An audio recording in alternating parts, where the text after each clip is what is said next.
Hello, my name is Gary Gomes. I've been on for a few seconds trying to find an optimal space from which to talk directly to you. It's great to see everyone again, although I don't know how many people are actually watching. It's at this time of the morning in the United States, and you can't even see my hands. At this time of the morning in the United States, it's kind of up in the air, but I'm imagining a lot of people don't have a lot to do, so they may be watching me.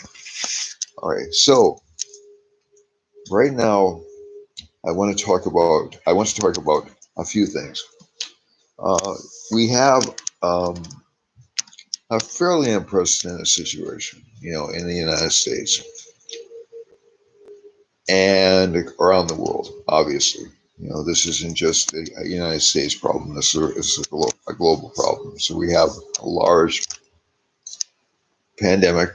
We have a lot of businesses closed and or our economy stumbling as a result of the essentially the only tool, the only arrow in our quiver, which is social distancing.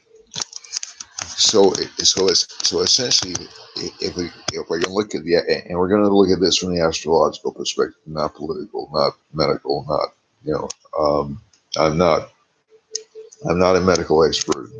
I never claim to be. Uh, I do know a little bit about economics, but just a little bit.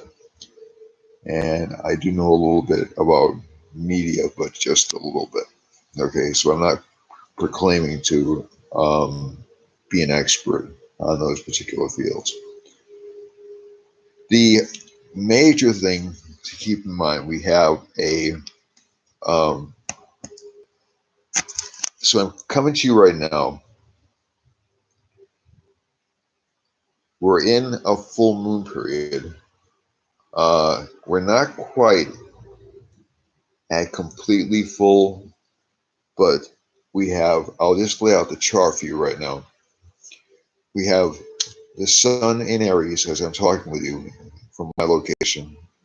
Mercury's in Aries. Venus is in Taurus. Rahu, or the North Lunar Node, is in Gemini. The moon is in Libra. K2 is in Sagittarius. Saturn and Jupiter are in Capricorn.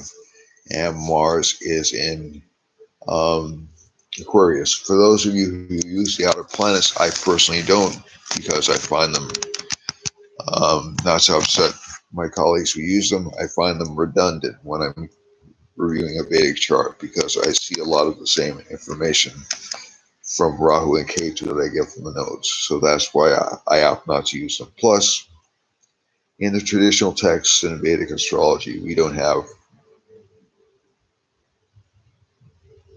strict, we don't have guidelines for interpreting them. So I feel a little funny. I'm perfectly capable of improvising and saying these are the significations of Pluto, Neptune, and Uranus. Um, and, and in these signs, they should do this. But I respect the tradition as it's been written down. I also respect people who have modified the tradition for whatever reasons they have. But I'm kind of not really a purist, but I don't like to, with stuff like this, I don't like to improvise. I'll improvise in interpretation, but not in adding different components. It's just this is a traditional subject. It feels funny to me. So plain and simple. Sun's very strong, so the government just tends to get very, very pushy, very aggressive. Moon is full, so our emotions are at a peak. Moon is in Libra, they're at a peak about relationships. Okay, so we're trying to figure out. And also, Libra is in Vedic astrology is a commercial sign. So essentially, so it has to do with the marketplace. It has to do with exchange of goods. It has to do with, so a lot of people are feeling very frustrated and they want to get back out and do work. Social discourse, however, is being a little bit, um, there's kind of an us against them mentality developing, and it's not only developing from the people who want to reopen the economy, it's developing from an amped up, what I would call an amped up media and an amped up government response. So you have people who are taking things, I would say, far too personally, in terms of the reaction to what everybody else is doing. So we're in a situation where we really don't know, and I'm going to say this deliberately. From everything I've read, from everything I've heard, we really don't know how to control this. We have an idea. Social distancing is an idea. It works. It has, the projections have been slightly off, but not entirely off in terms of distancing, at least from a lot of the reports I've read. But I've read a lot of conflicting reports, and I'm going to be honest with you. The main reason for that is because we have Rahu and Gemini. Last month, nobody knew what the hell to do because we had Mercury in Pisces. So everybody was going like scattershot. We should do this. We should do that. I was I was reading all kinds of reports on different symptoms, and so and meanwhile people are dying and people are getting sick and people are getting better. You know, a lot of people are looking at just the death rates. They're not looking at the recovery rates. So, and again, I'm not trying to be a Pollyanna about this and say the recovery rates are just staggeringly higher than the death rates, but they are. I mean, that's factual. The other thing is, we really don't have an idea on how many people are infected. So that makes it a little bit of a jeopardy to go outside. But, and I'm not saying this flippantly, there is an inherent risk reward when we go and engage in any human endeavor. Okay, so I'm not saying it like, well, you gotta take chances in life. You could get hit by a car. That's not what I'm saying. Anytime you engage in any activity, even this, what I'm doing right now, there's a risk and there's a reward. The risk is that people will look and say that I'm acting too flippantly about the virus, that I don't care about people's lives, and that I'm scum and I should shut up about this. The reward is that I can calm some people down, get them to look a little bit longer term than the immediate future, a few months down the road, when I think things are going to calm down. Okay. Can I guarantee they'll calm down? Of course not. You know, it's not astrology, like any predictive element, has variables in it. There are certain things you can rely on. Okay. There are certain things you can absolutely rely on in astrology. But almost any predictive science, including epidemiology, including economics, is not 100% accurate. I ran across an article just recently published in an Oxford journal about the efficacy of epidemiological reporting, about how accurate it was. Now, this is a scholarly journal. This isn't like something that's just pulled out of a right wing think tank. This is pretty legitimate science, and I have some academic training, so I know that what we get in the papers are essentially snapshots. They're based upon the best the reporters can do, but reporting is really biased very nature. Reporting doesn't give you the detail you need to make an informed decision. And I'm going to repeat that. Reporting and journalism are flawed information sources just by their nature, because they cannot include all the relevant facts. They don't have the space. They don't have the time. The reporters usually don't have the expertise. So they're relying on what they understand coming to them from experts. But one thing I've learned, at least from my academic training, is that experts disagree all over the place. And it doesn't mean that the consensus opinion is wrong. It just means that it needs to be looked at and critically examined. Most people, and this is not meant to be to negate them, most people are not trained to critically read. And that's not a put down of anybody. It's just factual. So normally when they've done surveys of people reading reports, they say people scan the headlines. I do it myself. I'm not exempting myself from that. I scan the headlines. I look through things. And some of the things that are essentially being demonized right now as being ineffective or impractical or they'll never work, the jury's still out on them. Some of the drugs that were being talked about a month ago, they're not being discounted because they don't work. They're being discounted because the studies were flawed.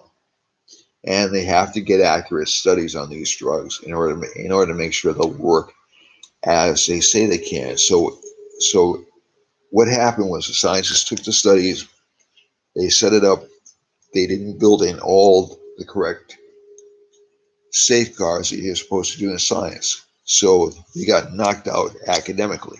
That's fine. So they should restudy them, but that doesn't mean that all of the actual studies are, or all of the projected remedies are invalid. It does not mean that. It means they're unproven. So that's one thing I just want to talk on. And this has to do a lot to a very large part. I'm looking at my screen. You can't look at my screen, unfortunately. But this has to do in large part with K2 being in Sagittarius. So there's no real authority. Sagittarius is a sign of definitive action, um, of being able to decide what's the proper course of action to take. And this also causes confusion in leadership and government. It caused delayed responses. It caused a lot of valuable time to be lost. But Rahu in Gemini is connected with media, also presses the panic button really, really fast, really, really quickly. So essentially, what that means is we're getting studies saying this could last 2 years. What you get when you read the studies is these are based upon projections from, let's say, Stanford is the one that I recall, from Stanford University. Projections all make certain assumptions. So economic projections make certain assumptions about when things will happen. They don't take into account interventionary actions. How could they? The interventionary actions haven't occurred yet. But usually what they'll do is they'll take the best case scenario and the worst case scenario, and the worst case scenario will capture the most attention. So I'm just encouraging people not to panic. And this is what I'll tell you. And I'll explain why astrologically. Okay. But I've read a lot of the studies. I've read a lot of things. I'm not encouraging people to go out and shake hands and go eat in restaurants right away and hug everybody they meet. That's silly. There should be some reasonable precautions made when you go out. If you're told to wear a mask, wear a mask. If you're told to wear gloves, wear gloves. So there's no point in taking unnecessary risks. But Mars just moved into Aquarius. It's moved out of Saturn's control. And although Mars is exalted in Capricorn in the Vedic system, it's also stymied somewhat by Saturn because Saturn wants to wait until everything's perfect. And to use an axiom one of my teachers said, if you wait until everything's perfect, you're never going to get anything done. So Mars has moved into Aquarius. It has a little bit more freedom. It's aspecting Venus, which is why our discourse is a little bit rough right now. And Saturn is also aspecting the moon. So there's some fear going around in the public about what's going to happen with this epidemic. And I don't blame them. It's frightening. It's frightening for people. I don't like to use the word scary because I hear it every bloody day, and it just bothers me that our vocabulary is so limited. So that's my snobbery showing up. But basically, we have Mercury's out of Pisces, so we can have some clearer thinking. We can have some clearer planning around this. I did see a report on BBC yesterday. Okay, so BBC is a channel I trust, and they actually said, well, there's a possibility that a virus could be developed as early as September, which would be wonderful. Is it developed yet? No. And are they going to take shortcuts to developing it? Yes, of course. So, so, so if a vaccine or some kind of ameliorative techniques, and they're going to continue to develop ameliorative techniques over the coming months. We already have one drug that's working. There'll be another drug probably developed, I would say, around the end of May. There'll be another drug probably developed, and this is based on astrological transit. So that's when Mercury comes out of uh, what's called the Kalasarpa Yoga. And you'll also have probably some more drugs developed around the end of June. Again, based upon the astrology. I'm not a doctor. I'm not. This isn't based upon medical research, but there's a lot of competition to develop drugs right now. Also, because of Rahu and Ketu changing signs in September to October, I don't think there'll be a second wave of the viruses. There'll be peaks, and you'll see some peaks around May 12th of this month. When Saturn changes signs, you'll see some peaks around roughly between May 12th and May 13th. So it'll seem kind of frightening because we'll have three planets going retrograde within a very short period of time. Jupiter, Saturn, and Venus will all go retrograde within a matter of days.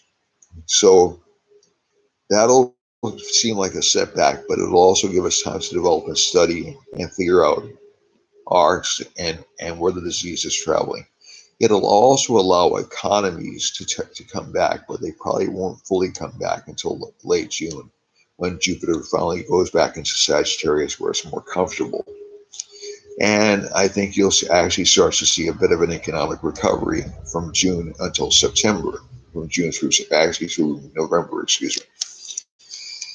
So just in long terms, but again, keep something in mind. The government, we're talking about two different priorities here. The government is going to try to put the best face on what it's doing. It's difficult with K2 and Sagittarius because that's authority. And also doctors are going to want to look cautious. They're not going to want to be overly optimistic. And I don't blame them. I totally understand it. It's not my role to judge them either. They've worked hard. They've studied hard to get where they are. They're experts.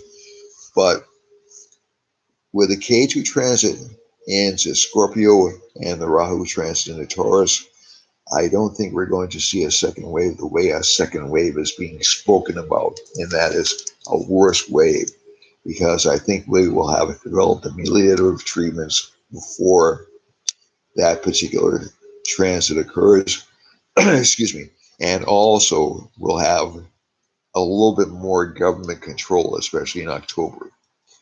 So does this mean the problem will go away, that the disease will be eradicated? Viruses don't work that way. They linger around. And also talking about K2 also has to do with happenstance. So whether or not China released this from a lab is almost irrelevant. It was an accidental or a series of circumstances coming together. Um, did they mislead the world about it? Yeah. I mean, I don't think there's any serious doubt that they really didn't. They weren't totally honest with everybody about it. Um, do I think they conspire to overthrow the world economy? No. Do I think they conspire to spread the disease? No, I don't. I don't like that I don't like that kind of thinking. I don't like that kind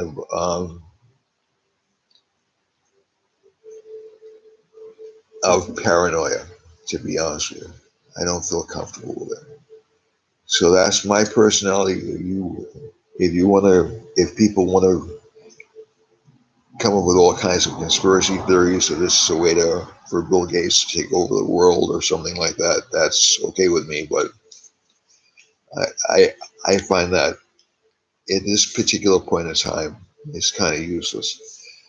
I would like to see personally. I would like to see an audit done of everything that was done after this is all over, just to make sure um,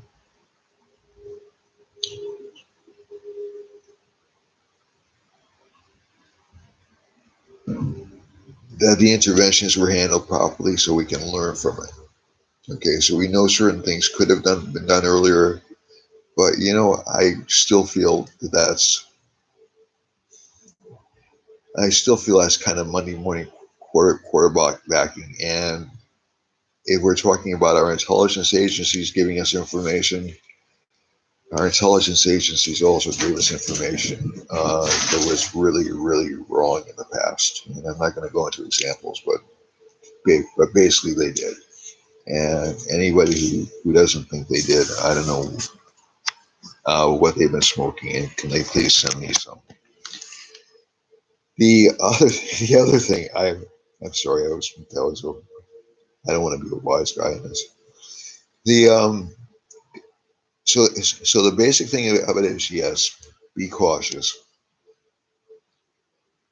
be careful, don't expose yourself to any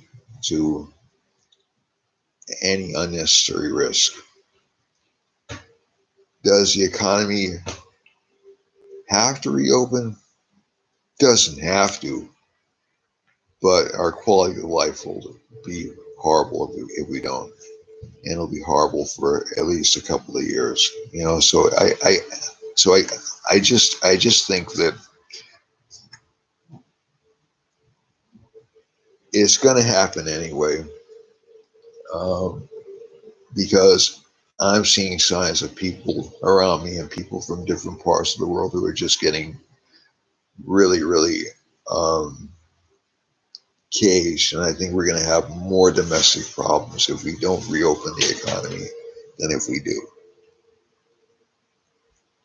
I'm not comfortable with putting anybody's life at risk. Okay, so please don't think that of me. But I think that it's going to happen regardless. I think we have to figure out the best way to deal with it. Just because I think it's astrologically inevitable that the countries are going to start to reopen their economies. If we're looking at places which will be affected intensely, I see some lines over Chicago, some difficult lines. So I'm seeing, and Mars was really the planet that caused the quick spread of the disease.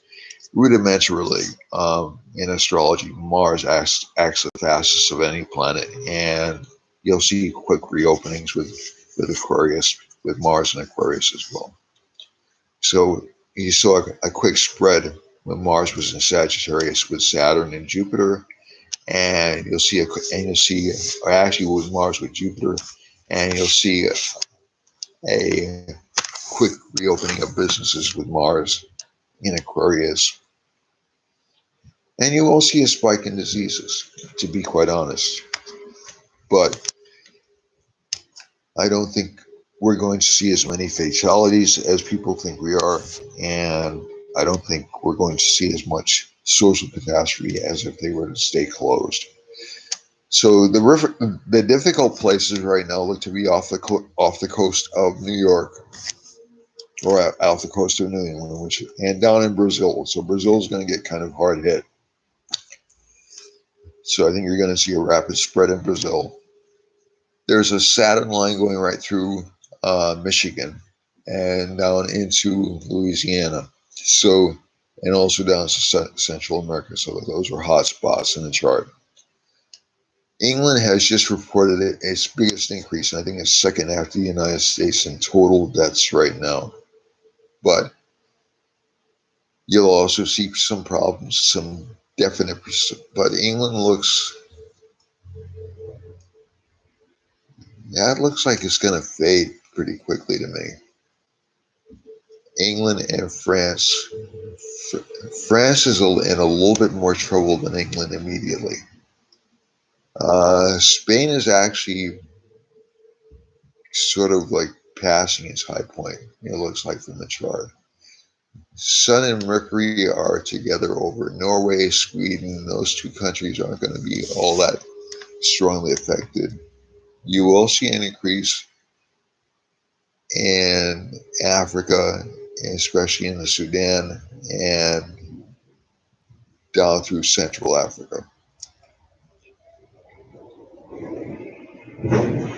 Turkey looks like it's in pretty good shape. I'm looking at, there's a Mars line, but it's off the coast of Sicily or off the coast of Italy. So Italy still looks like it's in a little bit of rough shape, but it'll start to kick off. It'll start to, I'm sorry, not kick off, wrong, bad choice of words. It'll start to improve. There's a Rahu line in Iran and through central, roughly east central Russia. So that part of the world is going to get hit. India is largely unscathed right now. Saturn is over China, so you may see a secondary outbreak in China, but I think you're going to have more of a food problem in China than anything else. The moon is over, yeah. So and there are some problems around Burma, um, and also around the Philippines. A few in Australia, mostly South Central Australia. And if we're looking carefully at the chart, also through Far Eastern China. So those are the regions that I think are going to get hit most strongly. So we're talking about the near Midwest, at least closest to me. So Michigan, Ohio, those states, and all the way down roughly to Louisiana and Brazil. And luckily, the Rahu lines are kind of broad. They're only hitting in Australia, but the Saturn lines and the Mars lines are the ones I'm worried about, mainly because Saturn's a malefic planet, and there is a Mars line going through Germany, um, Libya, and again through South Central Africa. So those are the spots I would pay most attention to over the next month, especially over the next couple of weeks before the next new moon. In terms of the chart overall, this new moon chart is not a bad new moon chart. We do have a lot of planets fairly well placed, so if I can get off leave the coronavirus behind, although it covers everything, but it'll become a little bit less of an issue to people after I think around May 25th or so. May 25th, May 27th, excuse me. The If I go back to the actual chart, this so the sun's in the first house. So again, people are going to feel more energized. They're going to feel more happy, more aggressive, more on top of their game. Venus is in Taurus. People are going to be much more interested in making money. Rahu's in Gemini. People are going to be a little bit afraid, to be quite honest. And it's interesting that Rahu's hitting Gemini, and Gemini is essentially the part of the sign that rules over the lungs and shoulders and arms. So everybody's panicking a little bit about that, obviously, for obvious reasons. I'm not saying it's stupid. And the moon is aspected by Saturn, rules the fourth house. So there'll be some issues with the public. Public life will get more active, not less active, over the next few months. And again, since this is a super moon, this moon has a really strong emotional impact on people. And with Mars aspecting Venus, people will tend to get feel very caged up, feel very passionate about what they believe, and they'll be very strong. I won't say sexual activity, but there'll be very strong emotional activity over the next month or so. With K2 in the ninth, government will still seem to be floundering a little bit. It's really been an uphill battle for most governments to maintain credibility. If we look outside the United States, if we look objectively outside the United States, a lot of countries are unhappy with social distancing. A lot of countries want their economies to start up again. It's not just a bunch of wackos in the Midwest and the United States. A lot of countries are frustrated by this because it's killing economies. It's hurting people financially. And I've said this before, and I'll say it again. I've worked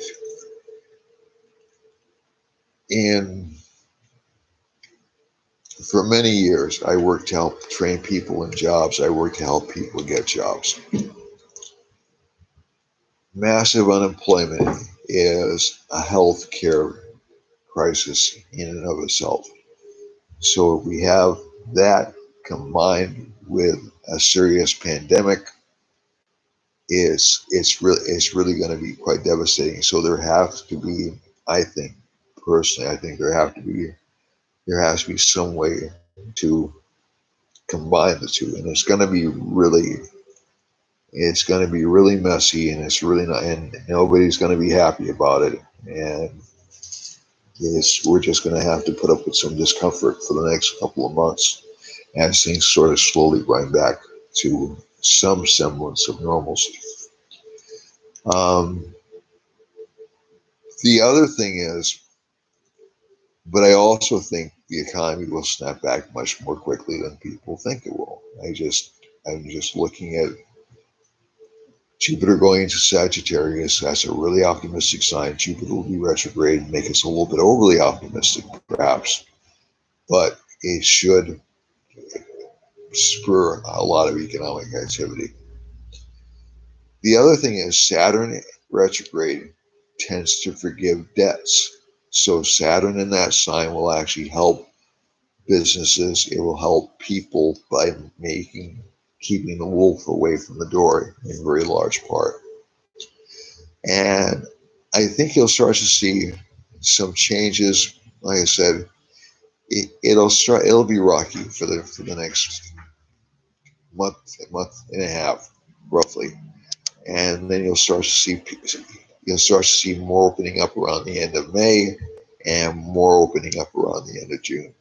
So, I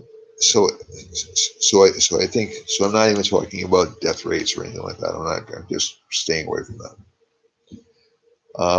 The other thing is, if we look at individual signs for this month, Aries, people with Aries Sun, Aries rising should be doing pretty well. The sun's exalted in that sign. It's a full moon. They should be able to pull off a lot of their domestic responsibilities. They should be able to make some money over the next few months.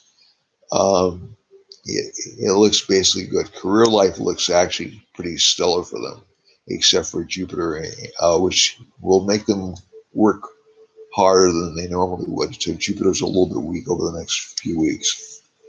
But basically, this will give them more work, more responsibility, more pressure, more charisma. This sign will get a lot more charisma. For those with Taurus over the next month or so, Taurus will feel a little bit. Now, this is Vedic Taurus, so this is May 16th to June 16th. Taurus will have a lot of craving for money. They'll have a lot of desires they want to fulfill. So, so essentially, what this will mean is they'll still have luck career-wise. You have Venus in their 10th house of career. I'm sorry, Mars in their 10th house of career. Venus is in its own sign. And Venus is going to stay in that sign for the next couple of months. So it'll go retrograde after around the middle of the month, but it'll still be good for that sign. As a matter of fact, there'll be some golden opportunities for that sign around mid-June. So essentially, Taurus should do fairly well. There will be unexpected arguments with relationship partners. That's showing up from this combination, but this is not bad. Rahu's in Gemini. Gemini and Sagittarius, as they have over the past couple of years, will tend to have the toughest time over the next few months. Mainly because Rahu will make them a little bit more nervous than normal. They'll have peaks and valleys of depression and jubilation. And they'll really strive to bring positive things into their lives. So this is June 15th to July 15th, or Moon, Sun, or prominent planets in Gemini. And with K2 in the 7th house, relationship life will seem uncertain to them. They'll be rolling back and forth. They'll be trying to cling on to relationships, and they'll be a relationship won't stabilize really until the fall for them. But basically, it'll be kind of an exciting time because they'll have more energy, they'll have more ambition, and relationships will seem exciting to them. They'll fall in love. Basically, the sign will fall in love a lot, but the love will be delayed or obstructed. Cancer over the next month. Cancer has the moon in Libra, so Cancer will be thinking about relationship life as well, and they'll be thinking of committing or trying to settle down, trying to focus on economic resources, trying to settle themselves into a more stable state of life. But their emotions are going to be a little bit uncertain. The moon is kind of isolated and aspected by Saturn in this chart.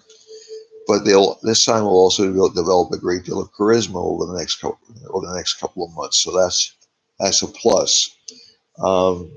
Saturn Moon combinations, from what I've experienced, from what I've seen, tend to be in the charts of politicians, actresses, actors, celebrities. So it should, anybody who has a moon in the sign or a rising sign of Cancer or the sun in the sign should do pretty well in the popularity department.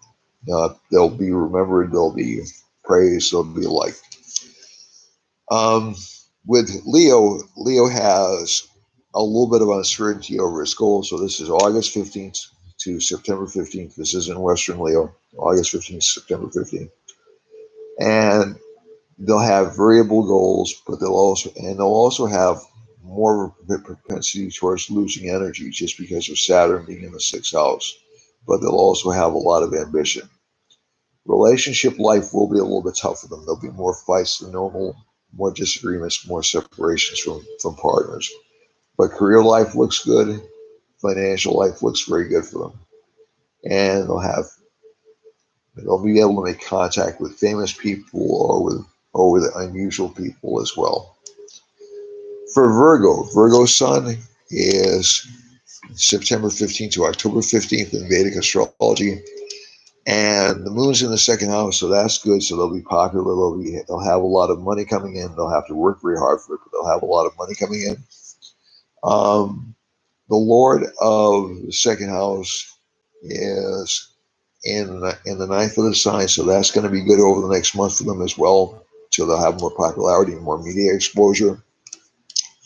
K2 is in the fourth house. There'll be more problems at home, more disagreements, more unexpected behavior from relationship partners. And Jupiter's in the fifth house with Saturn right now, but Saturn's in the fifth house, so that'll delay romantic involvements for these folks for a while, or the relationship will seem to be slow or a little bit difficult to get going, but it'll get going again in the fall.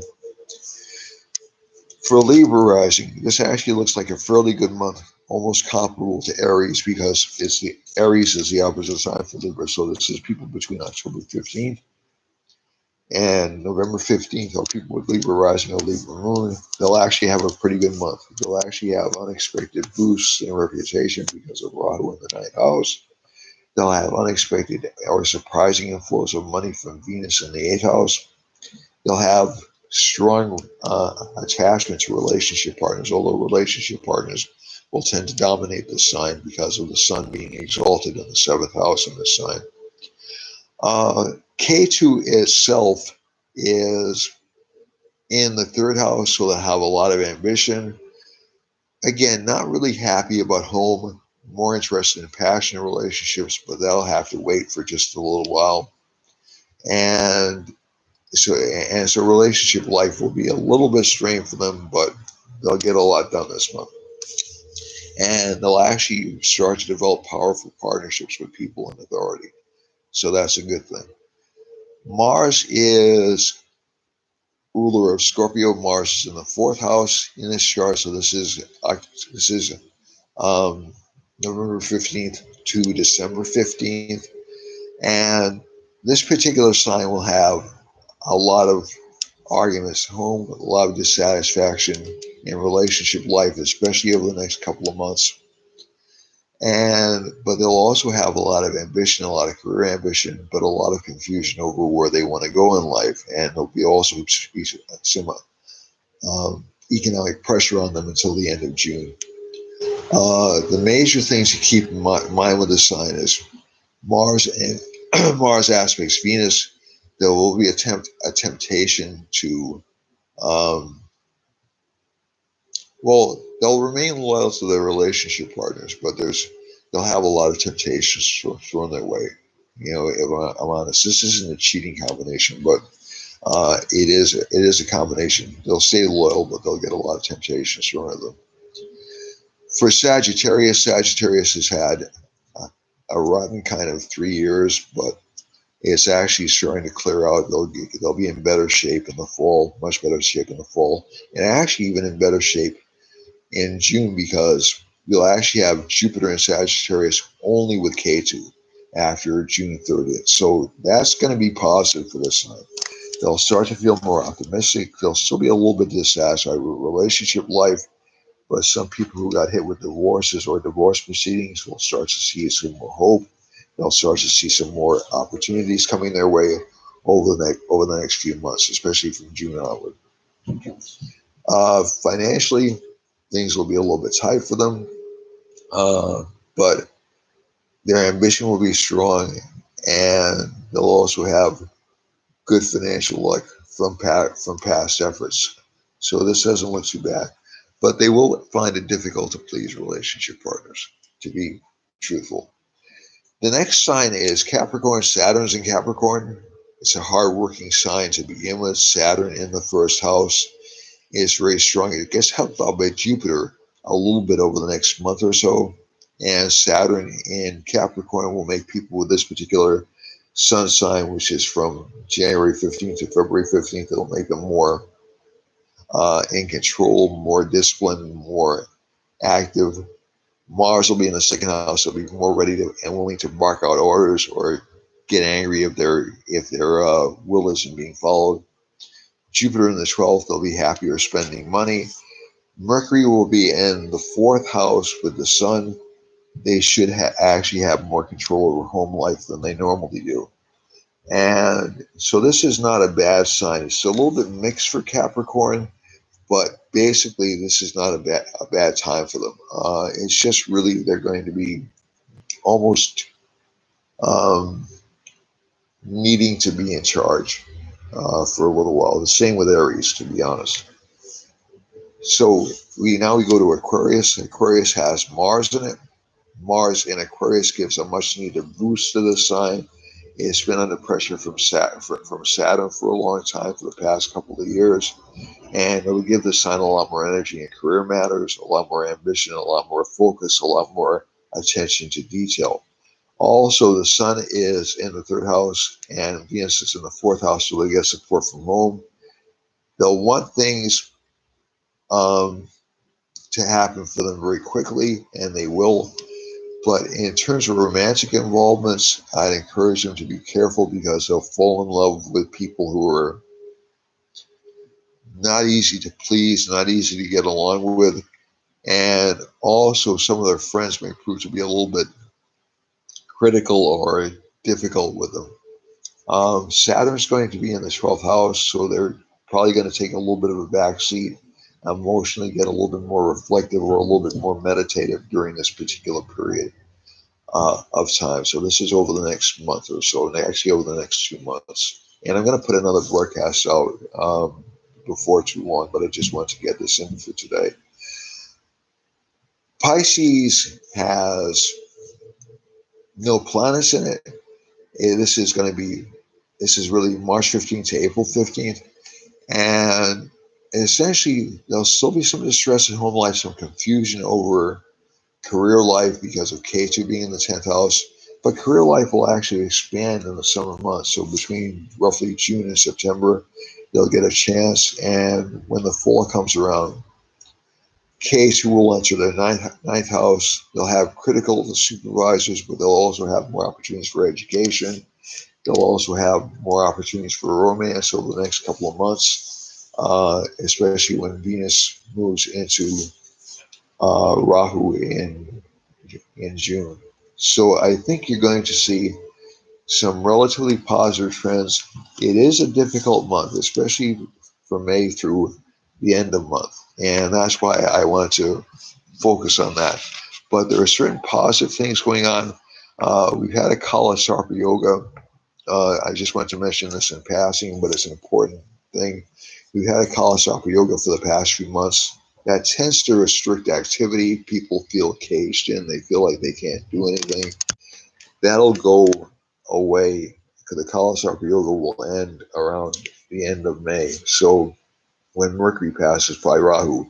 But it really doesn't end, from my experience, until Mercury enters the next sign. So that'll be around mid-June. So essentially, you will see a loosening up, less restraints. You'll see more panic, like I said, around May 15th because of places opening up. And I'd encourage you not to panic. Everything in this world is transient. Everything passes. And I realize everybody's under extraordinary pressure right now. I realize the hospitals are under extraordinary pressure. I realize the government's under extraordinary pressure. I realize you personally, as individuals, are under extraordinary pressure because you're having to adjust to a situation which is very, very difficult. It's frightening. It's, for some people, it's terrifying because they have pre-existing conditions. And my heart goes out to those individuals, but things will start to get better. Okay. That's my best prognostication. I say that with a little trepidation because I don't want to give false hope, but I'm reading the astrology as best I can. So I'm not trying to con you into thinking things are going to get better when I'm looking at the chart and I know things are going to get worse. That's not the perspective I'm working from. I'm looking at the chart honestly. There is a school of astrologers who look at the Pluto and the Pluto conjunctions and go say, like, how can it get worse? How can it get better? There's going to be all these massive arrangements. all these massive conjunctions with Pluto. And I try to take that into account. But Pluto is also a planet of transformation. It's also a planet of new discovery. It's also a planet of connected with rebirth and reemergence. So I don't view it as entirely negative. Yes. So that's for what it's worth. So thank you very much for listening. I love all of you. That's really from the bottom of my heart. Could be because Venus is in Taurus, but it's really true. I really do love all of you, even the people who disagree with me. I respect you all. I wish you the best, and I wish for a speedy end to this trauma we're going through, and this very real threat that we're going through. But the thing is, if you stay still, you're stuck, and that's what I'm trying to underscore. Things are going to change. More risks will be taken just from the planetary movements, just from mass movements. They'll be tentative at first. They'll be frightening or terrifying to people at first. And we already know there are going to be more deaths. I mean, that's not that, I'm not trying to wipe that away or diminish it. But things are shifting over the next month or so. I have reason to be optimistic based upon, number one, some reports I'm seeing, and number two, the astrology I'm seeing. So that's where I stand right now. I wish you all the very best of luck. I'm with you. I do run classes. It's an advertisement. I apologize, but I do run classes. I would love for you to subscribe to my page and to ask questions. Just subscribe to my YouTube page, ask questions, and ring the bell to be notified of updates. That'd be so fantastic. I do have podcast equipment now, and it was a gift, so I'm very extremely grateful to Ron and Peggy for the gift. And so so I have a lot to be grateful for. I hope you do. And I just we get out of this without fear and with thoughtful consideration, thoughtful measured consideration. Don't panic. Be strong, and namaste. Good luck to you all. Okay. The best of luck to you all. And God bless you. And I hope I didn't upset anybody by what I said. That's not the intent of these broadcasts. Okay. All right. Goodbye and thank you.